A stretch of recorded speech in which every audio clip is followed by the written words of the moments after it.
नमस्कार स्टूडेंट्स, एक बार आप सभी का फिर से स्वागत है आपके अपने चैनल स्मार्ट कॉलेज स्टडी पर। और आज हमने देखो फर्स्ट ईयर की एबिलिटी एनहेंसमेंट कोर्स में जो इंग्लिश लैंग्वेज की बुक थी उसमें यूनिट 1 में जितने भी चैप्टर थे, चाहे वो शिकागो स्पीच हो, रविन्द्रनाथ टैगोर की पोयम हो, एस्ट्रोलॉजर वाली कहानी हो, सुंदरकांड हो या फिर ए एल वासम द्वारा लिखी गई कोई मतलब जो स्टोरी थी, टोटल 5 चैप्टर्स थे। सभी की एक्सप्लेनेशन, सभी के इंपॉर्टेंट क्वेश्चन आंसर हमने प्रोवाइड करवा दिए हैं और प्लेलिस्ट भी क्रिएट कर दी है। आप जाकर देख सकते हो अगर आपने नहीं देखा है तो।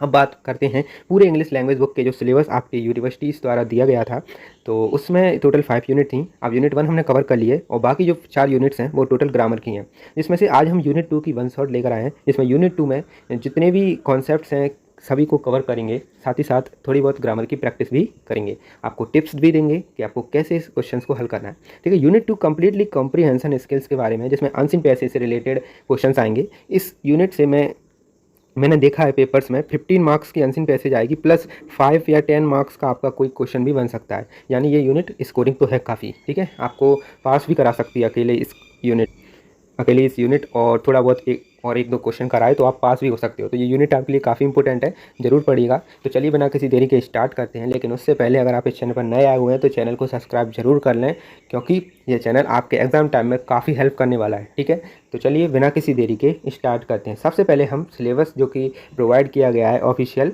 उसको देख लेते हैं। तो आपके जो सिलेबस में यूनिट 2 है, यूनिट 2 में कॉम्प्रीहेंशन स्किल्स हैं, जिसमें टोटल 4 टॉपिक्स हैं। आपका reading techniques, skimming and scanning, second है identifying the main idea and theme, third है making inference and drawing conclusions, fourth है analysing unseen passages on Indian history, society and art. यानी जो unseen passage आएंगी Indian history, society and art के topic basis पे ही आएंगी। इस वीडियो में मैं आपको एक अनसीन पैसेज भी दिखाऊंगा, उसके आधार पर आपका टेस्ट भी लिया जाएगा। ठीक है, जिससे और उससे पहले आपको पूरे कॉन्सेप्ट, टिप्स, जो भी की पॉइंट्स जो भी होते हैं समझा दिए जाएंगे।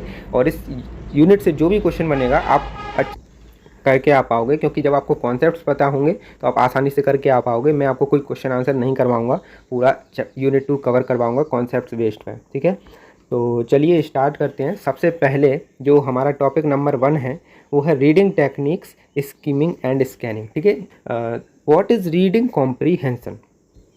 तो वीडियो को एंड तक जरूर देखना, बहुत अच्छा लगने वाला है, आपको बहुत मज़ा आने वाला है। ठीक है, तो सबसे पहले नोट्स में पढ़ते हैं what is reading comprehension. Reading comprehension क्या होता है? तो रीडिंग कॉम्प्रीहेंशन क्या होता है? It is the ability to read a text, process it and understand its real meaning. इसका मतलब है यह एक प्रकार की एबिलिटी होती है कि किसी जो लिखे हुए टेक्स्ट होता है, लिखे हुए को पढ़ने को, उसको रीड करने को, उसकी प्रोसेस इट मतलब होता है उसको दिमाग में समझने को, and understand its real meaning, और उसके असली मतलब को समझने की एबिलिटी है, यानी क्षमता है। It helps student decode the text and make sense of the given information. यह स्टूडेंट्स को टेक्स्ट को जो डिकोड करने में और दी गई जानकारी का सही मतलब निकालने में मदद करता है। ठीक है, तो ये हमारा रीडिंग कॉम्प्रीहेंशन हुआ। अब मेजर रीडिंग टेक्निक्स देखते हैं। रीडिंग में जो टेक्निक्स क्या क्या यूज होती हैं उनको देखते हैं। सबसे पहले टेक्निक्स है इंटेंसिव रीडिंग। यहाँ से क्वेश्चन भी बन जाते हैं, तो ध्यान से पढ़िएगा हर चीज़ को। मैंने ओनली एग्जाम रेलिवेंट कंटेंट रखा है, कुछ भी एक्स्ट्रा नहीं रखा है। इंटेंसिव रीडिंग को पढ़ते हैं। तो इंटेंसिव रीडिंग क्या होती है? Reading is short. देखो, इंटेंसिव रीडिंग का पहले हिंदी में मतलब समझो, यानी गहराई से पढ़ना किसी चीज़ को। ठीक है, तभी तो यहाँ पे ये लगा है reading A short text in complete depth for a detail analysis. यानी जो विस्तृत विश्लेषण करना, किसी छोटे मोटे टेक्स्ट को पूरी गहराई से पढ़ना एकदम। इसका मेन गोल क्या होता है, इसका मेन उद्देश्य क्या होता है? To understand every single word, मतलब हर सिंगल वर्ड को अंडरस्टैंड करना, ग्रामर स्ट्रक्चर को और साथ ही साथ उसके अर्थ को, ठीक है, पूरी तरह से समझना। नेक्स्ट होता है एक्सटेंसिव रीडिंग। एक्सटेंसिव रीडिंग का मतलब क्या होता है? व्यापक रूप से, यानी सरसरी तौर पर ज़्यादा पढ़ना। ठीक है, जैसे reading a large amount of text for general information और प्योर एन्जॉयमेंट या इंटरटेनमेंट। इसका मतलब है सामान्य जानकारी लेने के लिए या फिर सिर्फ मज़े लेने या मनोरंजन करने के लिए हम किसी बड़े टेक्स्ट यानी नॉवेल, मैगजीन या किसी कहानी को पढ़ते हैं, वो होता है एक्सटेंसिव रीडिंग। ठीक है, इसका मेन उद्देश्य क्या होता है? To get a broad overview without worrying about unknown words. मतलब अनजान शब्दों की चिंता किए बिना एक मोटा मोटा ओवरव्यू यानी बुनियादी समझ ले लेना। ठीक है, नेक्स्ट आता है, नेक्स्ट टेक्निक है और ये लास्ट टेक्निक है स्पीड रीडिंग। स्पीड रीडिंग मतलब होता है तेज़ी से पढ़ना। Reading a text very quickly मतलब तेज़ी से पढ़ना, within a specific time limit, एक स्पेसिफिक टाइम लिमिट में। To catch the main idea, उस जो मुख्य विचार क्या है उस पूरे टेक्स्ट में, आखिर मेन थीम क्या है, मेन आइडिया क्या है, उसको समझ लेना। ठीक है, ये भी होता है एक टाइम लिमिट के अंदर। उसके बाद टॉपिक 1 हमारा खत्म होता है। अब टॉपिक 2 है identifying the main idea and theme, यानी जो हम टेक्स्ट पढ़ेंगे उससे मुख्य जो हमारा मेन आइडिया क्या निकल रहा है उसको पहचान, मेन आइडिया और थीम की पहचान करना। ठीक है, तो ये भी पूछ सकते हैं कि मेन आइडिया क्या होता है। तो main idea is the central message और the primary point that the author wants to convey the readers. इसका मतलब है कि मेन आइडिया एक सेंट्रल मैसेज होता है, एक केंद्रीय मैसेज होता है या प्राथमिक बिंदु होता है जिसे जो हमारा ऑथर है, जो लेखक है, वो पढ़ने वालों तक पहुंचाना चाहता है। ठीक है, रीडर्स के पास पहुंचाना चाहता है। ठीक है, every paragraph has a main idea around which the whole text revolves. इसका मतलब है कि हर पैराग्राफ का एक मेन आइडिया होता है जिसके इर्द गिर्द पूरा टेक्स्ट घूमता है। ठीक है, अब नेक्स्ट है what is the theme. Theme क्या होती है? तो थीम देखो, the theme is the broader topic underlying lesson और moral message of the text. ठीक है, एग्जाम्पल लव, वॉर, पैट्रियटिज्म और करप्शन। ध्यान से समझिए इसको। थीम एक ब्रॉडर टॉपिक होती है, एक व्यापक विषय होती है। इसके अंदर क्या होता है? अंडरलाइंग लेसन होते हैं, यानी इसकी जो, जैसे हम किसी टेक्स्ट को पढ़ रहे हैं फिर हमें उसकी थीम पता पड़ेगी। अब वो थीम क्या बताएगी हमको कि इस पूरे टेक्स्ट के अंदर हमको क्या सीख मिली है, क्या मतलब इसके अंदर क्या चीज़ छुपी है, क्या बात छुपी है, मेन वही बोलते हैं अंडरलाइंग लेसन। हमको क्या लेसन सीखने को मिल रहा है। और moral message of the text, मतलब पूरे ये टेक्स्ट का नैतिक संदेश क्या है, मोरल संदेश क्या है। जैसे कुछ टेक्स्ट प्यार पर बेस्ड होते हैं, लव पर बेस्ड, कुछ वॉर से रिलेटेड, कुछ पैट्रियोटिज्म पर रिलेटेड, कुछ करप्शन पर रिलेटेड, कुछ जैसे इंडियन कल्चर पर, कुछ भी हो सकता है। ठीक है, तो वो पूरे टेक्स्ट को पढ़कर ही हमें पता चलता है कि थीम क्या है इसकी। ठीक है, ये हमारा हुआ। अब हमें जनरल स्ट्रेटजी क्या होती है मेन आइडिया एंड थीम को पहचानने की किसी टेक्स्ट को पढ़ने के लिए, तो वो देखते हैं। सबसे पहले याद रखना, हमेशा 2 पॉइंट्स की स्ट्रेटजी फॉलो करना है। सबसे पहले look at the first and last sentence, जो पहला सेंटेंस है और लास्ट सेंटेंस उसको ध्यान से देखना, क्योंकि author often place the main point in the introduction और कंक्लूजन। हमेशा मेन पॉइंट को या तो स्टार्टिंग में देता है, हमेशा बोल गया मैं, ऑफन यानी अक्सर। अक्सर लेखक होता है वो अक्सर जो मेन पॉइंट होता है वो या तो स्टार्टिंग में देता है या फिर हमें कंक्लूजन लास्ट में देता है। इसलिए फर्स्ट एंड लास्ट सेंटेंस को तो बहुत ध्यान से पढ़ना है। सेकंड स्ट्रेटजी आप ये लगा सकते हो कि नोटिस रिपीटेड वर्ड्स, यानी रिपीटेड वर्ड्स को हमें नोटिस करना है, यानी बार बार आने वाले शब्दों पर ध्यान देना है। जो शब्द या फिर जो भी कॉन्सेप्ट बार बार सामने आ रहे हैं, जैसे वर्ड्स या concept that appear multiple times usually point toward the main theme, वे आमतौर पर मुख्य थीम की ओर इशारा करते हैं। यानी जो वर्ड्स या फिर जो भी कॉन्सेप्ट रिपीट होते हैं बार बार, वो ही मेन थीम की ओर, मतलब मेन थीम से जुड़े हुए होते हैं और मेन थीम की ओर हमको इशारा करते हैं, डायरेक्ट करते हैं। ठीक है, तो ये हमारी स्ट्रेटजी भी कंप्लीट हुई। हमने 2 टॉपिक्स फिनिश कर लिए। अब we will move on the topic 3। ठीक है, इन्फ्रेंसेस मतलब क्या होता है? अनुमान लगाना। और कंक्लूजन्स मतलब क्या होता है? निष्कर्ष। तो ड्राइंग कंक्लूजन्स मतलब क्या हुआ? निष्कर्ष निकालना। तो यहाँ आपसे ये भी पूछा जा सकता है कि इन्फ्रेंस क्या होता है। ठीक है, तो इन्फ्रेंस की डेफिनेशन आपको पता होनी चाहिए। An inference is an educated guess, यानी ये एक समझदारी भरा अनुमान होता है। It is what we figure out based on our observation and past experiences when something is not directly stated in the text. इसका मतलब क्या है, ध्यान से समझिए। जब टेक्स्ट में कोई चीज़ सीधे तौर पर कही जाती है, तब हम अपने ऑब्जर्वेशंस और जो पुराने हमारे एक्सपीरियंस होते हैं उसके आधार पर जो अंदाज़ा लगाते हैं उसे ही इन्फ्रेंस कहते हैं। ठीक है, इसका फॉर्मूला क्या है, मतलब इसको इन्फ्रेंस पता करने का फॉर्मूला क्या होता है? What you read in the text plus what you already know is equal to inference. मतलब जो चीज़ आपने टेक्स्ट में पढ़ी प्लस जो चीज़ आप पहले से जानते हैं, उन दोनों को मिला के इन्फ्रेंस के इज इक्वल टू होता है। ठीक है, अब बात करते हैं what is drawing a conclusion. Conclusion क्या होता है, यानी निष्कर्ष निकालना, ये क्या होता है? तो चलिए देखते हैं। यहाँ पर डी लिखना था, drawing a conclusion means making a final judgement और डिसीजन। इसका मतलब क्या होता है कि जो निष्कर्ष निकालने का मतलब है किसी पैसेज में दिए गए सभी फैक्ट्स और क्लूज का हमको जजमेंट करना है और डिसीजन लेना है after evaluating all the facts and clues given in a passage. यानी ये पूरी बात समझिए कि ड्राइंग ए कंक्लूजन यानी निष्कर्ष निकालने का मतलब है एक फाइनल हमको जजमेंट और फैसला लेना है आफ्टर इवेल्यूएटिंग मतलब एक मूल्यांकन करने के बाद, किसका? All the facts and clues, जो भी हमको फैक्ट्स हैं और जो भी क्लूज हैं, सुराग हैं, वो कहाँ मिलेंगे हमको? पैसेज में।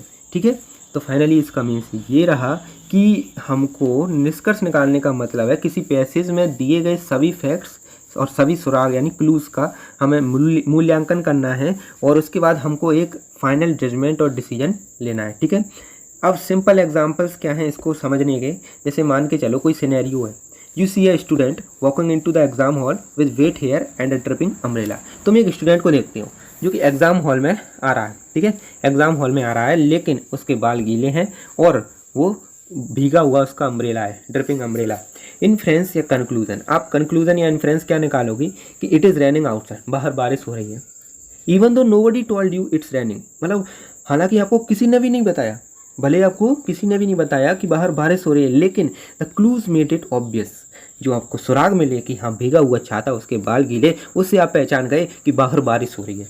बस यही तो है इन्फ्रेंस, यही तो है कंक्लूजन निकालना, ठीक है। तो सिनेरियो को देखकर और उसको एनालाइज कर कर अपने पास्ट एक्सपीरियंस को भी उसमें जोड़कर आपको क्या मिलता है, इन्फ्रेंस या कंक्लूजन निकालना, ठीक है। कंक्लूजन मैंने आपको बताया, कंक्लूजन क्या होता है, फैक्ट्स और क्लूज के आधार पर पैसेज में हमको जो फैक्ट्स और क्लूज होते हैं उनके आधार पर हमको फाइनल डिसीजन लेना होता है और अपने मन में धारणा बनानी पड़ती है। और इन्फ्रेंस मैंने क्या बताया, जो भी आपने टेक्स्ट पढ़ा, पैसेज पढ़ा, उसके साथ साथ आप अपने पास्ट एक्सपीरियंस भी जोड़ दो तो वो इन्फ्रेंस के इक्वल टू हो जाता है। आई होप आपको दोनों अच्छे से समझ में आए होंगे। अब टॉपिक नंबर 4 जो कि लास्ट टॉपिक है सबसे, और इसी से क्वेश्चन बनेगा एक, वो शुरुआत के टॉपिक 3 टॉपिक थे, उनसे कोई थ्योरेटिकल क्वेश्चन बन सकता है, लेकिन इससे तो 100% श्योर बनेगा ही बनेगा, एक अनसीन पैसेज आपके एग्जाम में आएगा ही आएगा, ठीक है। तो टॉपिक नंबर 4 क्या है, how to attempt an unseen passage in exams, ठीक है। तो सबसे पहले आपको मैं बता रहा हूँ, मैं आपको 6 रूल बताऊंगा, ये 6 टिप्स दूंगा, ये टिप्स बहुत ज़रूरी हैं। इन टिप्स को अगर आपने कर लिया तो आप अच्छे से अनसीन पैसेज अटेम्प्ट करके आओगे, ठीक है। तो चलिए सबसे पहले फर्स्ट टिप क्या है, फर्स्ट रीड, यानी सबसे पहले पढ़ें। Use skimming to read the passage quickly to understand the main theme. मैंने आपको स्कीमिंग बताई है, क्या उसी का यूज करके आपको सबसे पहले जल्दी से इसकी मेन थीम का पता लगा लेना है, रीडिंग लेकर, किसकी, पैसेज की, ठीक है। सेकंड टिप है target questions, read the first questions, find its keywords and use scanning to mark that portion in the passage. सबसे पहले देखो मैंने क्या बताया, अनसीन पैसेज को एक जल्दी क्विकली पढ़ लेना है और मेन थीम का पता लगाना है कि ये किसके बेसिस पर है। सेकंड पर आपको क्वेश्चंस को टारगेट करना है, आपको क्वेश्चंस पर ज़्यादा ध्यान देना है, उन क्वेश्चंस में जो पूछा गया है मेन कीवर्ड्स को पता लगाना है और फिर उन कीवर्ड्स को उठाकर पैसेज में ले जाना है और स्कैन करना है कि वो कीवर्ड्स किस पैराग्राफ में या किस एरिया में हमको मिल रहे हैं और उस एरिया को ध्यान से पढ़ना है और अपने आंसर्स को देना है, ठीक है। आंसर्स कैसे देना है, ओन वर्ड्स, अपने खुद की वर्ड्स में, right the answers in your own words instead of कॉपिंग exact sentence from the passage. अपने खुद के वर्ड्स में आंसर बनाइए, इसके बजाय कि आप पैसेज से डायरेक्ट कॉपी कर रहे हो, ठीक है। पैसेज से कॉपी नहीं करना है, आपको खुद के वर्ड्स में आंसर बनाने हैं, ठीक है। फोर्थ देखते हैं tense check, always answer the question in the same tense in which they are asked. अगर आपने इंग्लिश ग्रामर पढ़ी है तो याद रखना, जिस टेंस में, चाहे वो प्रेजेंट हो, पास्ट हो या फ्यूचर हो, आपसे क्वेश्चन पूछा गया हो उसी में आपको जवाब देना है, ठीक है। Use indirect speech, indirect speech का यूज करना है। It is always better to write comprehension answers in indirect speech. Indirect speech में आपको लिखनी है, आपने नरेशन तो पढ़े ही होंगे 10th 12th में बोर्ड एग्जाम में, तो आपको इनडायरेक्ट स्पीच भी पता होगा, ठीक है। तो उनका यूज करना ज़्यादा सही रहता है, उसी फॉर्मेट में आपको आंसर लिखने हैं। Next and the last tip ये है title selection. If asked to give a title make sure it is short, sweet and based on the main theme of the text. अगर आपसे टाइटल लिखने के लिए कहा जाए तो याद रखना टाइटल छोटा होना चाहिए और based on the main theme पर बेस्ड होना चाहिए और प्यारा सा इम्प्रेसिव होना चाहिए, ठीक है। तो फाइनली मैंने आपको सभी टॉपिक्स क्लियर कर दिए, ऑल द 4 टॉपिक्स, ठीक है। मैंने सभी टॉपिक्स आपको क्लियर कर देते हैं। अब आती है आपके टेस्ट की बारी, आपने क्या सीखा, सभी कॉन्सेप्ट, सभी टिप्स अच्छे से समझ लिए होंगे। अगर आपको फिर भी कन्फ्यूजन है तो एक बार और देख लेना वीडियो को, ठीक है। मैंने चारों के चारों टॉपिक्स आपको कवर करवा दिए हैं। सॉरी, चौथा अभी रह चुका है, तो चौथा टॉपिक हम करने जा रहे हैं जिसमें हम अनसीन पैसेज में आपके लिए लेकर आया हूँ। सॉल्व्ड अनसीन पैसेज है, तो पहले मैं आपसे सॉल्व करवाऊँगा, ठीक है, फिर उसके आंसर्स बताऊँगा कि और किस प्रकार के क्वेश्चंस पूछे जाते हैं। तो चलिए अब बारी आ चुकी है आपके टेस्ट की। अब हम आपका टेस्ट लेंगे अनसीन पैसेज का और उसमें आपसे क्वेश्चंस पूछेंगे। टोटल 50 मार्क्स का टेस्ट होगा, ठीक है। उससे पहले मैं आपसे कहना चाहूँगा कि मैंने सभी चैप्टर्स करवा दिए थे यूनिट 1 के, और आप लोगों की डिमांड आ रही थी कि ग्रामर पर भी वीडियो बनाइए, तो ग्रामर की unit by unit 1 short video बना रहा हूँ। तो उसके लिए आपके लिए कंटेंट ढूंढना, अरेंज करना और आपके हिसाब से आसान इंग्लिश लैंग्वेज में उसको डिज़ाइन करना और बाकी चीज़ों में काफ़ी मेहनत लगती है। तो कम से कम 1 सब्सक्राइब तो बनता है और हमारे इस चैनल की फैमिली को 500 to 1000 ले जाने के टारगेट पर हमारा सपोर्ट करिए। तो चलिए आगे बढ़ते हैं टेस्ट योर सेल्फ पर। ठीक है, NEP सिंपल पैटर्न है, न्यू बेस्ड है। ठीक है, टोटल मार्क्स 15 की होगी। टाइम आपके पास 20 मिनट दूंगा। आप ऐसा करिए, आप अपनी वीडियो को पॉज करिए, ईमानदारी से आप, मैं अनसीन पैसे जैसे स्क्रीन पर दिखाऊंगा, आप ईमानदारी से टेक्स्ट देना 20 मिनट का। ठीक है, और जो भी उसके पर बेस्ड क्वेश्चन होंगे वो भी आपको दिखाए जाएंगे। ठीक है, तो क्या हम स्टार्ट करें? तो आपको आपकी स्क्रीन पर अनसीन पैसेज दिख रही होगी। जल्दी से वीडियो को पॉज करें और अपनी अनसीन पैसेज पढ़ें, अच्छे से पढ़ें। रीडिंग मैंने आपको टेक्निक्स बताई थी, टिप्स बताई थी, उसी हिसाब से बढ़िया तरीके से पढ़ें। उसके बाद आपको क्वेश्चंस दिखाए जाएंगे स्क्रीन पर। आई होप आपने अनसीन अच्छे से पढ़ ली होगी। चलिए अब आपके सामने ये क्वेश्चंस दिखाए जा रहे हैं, इनको सॉल्व करिए। तो फाइनली कुल मिलाकर आपने इंडियन हेरिटेज और इंडियन आर्ट पर जो अनसीन थी काफ़ी अच्छे से सॉल्व कर ली होगी। ठीक है, और मैं इसकी आपको PDF भी दे दूंगा। अगर आपने नहीं सॉल्व कर पाई है ढंग से, स्क्रीन पर थोड़ी बहुत भी दिक्कत आई है, तो आप PDF से सॉल्व कर लीजिए। और कमेंट बॉक्स में ज़रूर बताना कि आपको मतलब पूरी अनसीन आपसे सॉल्व हुई या फिर क्या दिक्कत आई, क्या आपने आंसर लिख पाए, कुछ डाउट हो, कुछ डिमांड हो, या फिर कुछ भी आपको प्यारे प्यारे कमेंट्स करने हो तो कमेंट बॉक्स में ज़रूर कमेंट्स किया करिए। इससे पता चलता है और हमको भी मोटिवेशन मिलता है, इससे पता भी चलता है कि आप लोग कितने एक्टिव हो। ठीक है, तो चलिए मिलते हैं। यहाँ पर आपकी वीडियो ख़त्म होती है और सभी आंसर्स को मैं, इनके सभी आंसर्स को आपको PDF में दे दूंगा। ठीक है, डिस्क्रिप्शन में लिंक दी हुई है, साथ ही साथ ये नोट्स की भी PDF आपको मिल जाएगी। ठीक है, तो चलिए आप, यहाँ पर वीडियो ख़त्म होती है। ठीक है, तो चलिए आपसे मिलते हैं नेक्स्ट किसी वीडियो में किसी अदर इम्पोर्टेंट कंटेंट के साथ। तब तक के लिए पढ़ते रहिए। All the best.